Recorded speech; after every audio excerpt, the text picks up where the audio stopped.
Aujourd'hui, on va se mettre dans la peau de détective vétérinaire. Notre mission, plonger au cœur d'un mystère médical, un cancer canin assez rare qui a la particularité de se cacher juste sous nos yeux. On va suivre le parcours d'un patient pas à pas pour tout comprendre. Alors voilà, tout part d'un cas, un vrai casse-tête pour toute une équipe de vétos. C'est l'histoire d'un combat contre un ennemi qui se dissimule là où on le voit le mieux, sur la peau. Et la voici, notre patiente. Son histoire, c'est bien plus qu'un simple dossier médical. Non, c'est une véritable leçon qui nous montre à quel point le diagnostic vétérinaire peut parfois être un parcours semé d'embûches. Bon, sur le papier, tout a l'air simple. Une Jack Russell de 9 ans, a priori en pleine forme, sauf qu'il y a un mais. Et il est de taille. Un problème de peau qui n'arrête pas de s'aggraver depuis 3 mois. C'est vraiment là que notre enquête démarre.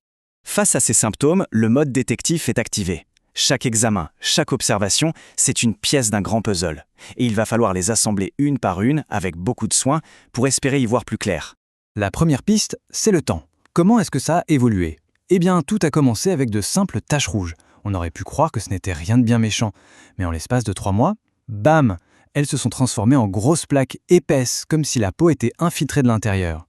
Et en plus, il y a ce gonflement, très localisé, un indice crucial. Alors que pouvait bien vouloir dire tout ça? Et là, premier rebondissement. L'enquête tombe dans un piège. On tente un traitement classique, des stéroïdes, et ça a l'air de marcher.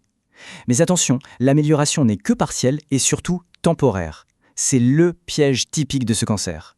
Une fausse piste, une illusion qui fait perdre un temps précieux en cachant le vrai coupable. Et comme si ce n'était pas assez compliqué, cette maladie est une pro du déguisement. Un vrai caméléon. D'un chien à l'autre, elle peut prendre des formes complètement différentes. C'est pour ça qu'elle est si difficile à identifier et qu'on la confond si souvent avec plein d'autres problèmes de peau. Ok, l'examen à l'œil nu, ça ne suffit plus. On a atteint les limites. Pour avoir de vraies réponses, il faut changer d'échelle. Aller voir ce qui se passe au niveau cellulaire.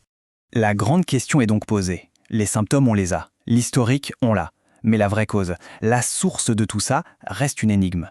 Qu'est-ce qui se cache réellement derrière cette terrible maladie de peau? Et la réponse, elle arrive avec le microscope. C'est la pièce maîtresse du puzzle. Là, ce qu'on voit, ce n'est pas une simple inflammation. Non, c'est une armée. Une armée de cellules toutes identiques, toutes anormales. Le doute n'est plus permis. C'est la signature d'un cancer. Le premier verdict tombe et il est lourd. Tumeur à cellules rondes malignes. C'est un cancer, c'est une certitude. Mais lequel, précisément? Le véritable ennemi n'a pas encore révélé son identité. On entre maintenant dans la phase finale de l'enquête. Il est temps de mettre un nom sur cet ennemi. De passer d'une catégorie générale, un cancer, à une identité précise. À ce stade, les vétérinaires ont leur suspect numéro 1, un lymphome cutané. Mais comme dans toute bonne enquête, on ne peut pas se fier qu'à une intuition. Il faut être sûr à 100%. Donc, on doit d'abord éliminer les autres pistes, les autres suspects potentiels. Alors, comment on obtient cette certitude absolue? C'est un plan en 3 étapes. Étape 1, la biopsie. On prélève un petit bout de peau pour voir de près comment les cellules l'envahissent. Étape 2, l'immunohistochimie. Pensez à ça comme à une analyse de la carte d'identité des cellules pour connaître leur origine exacte.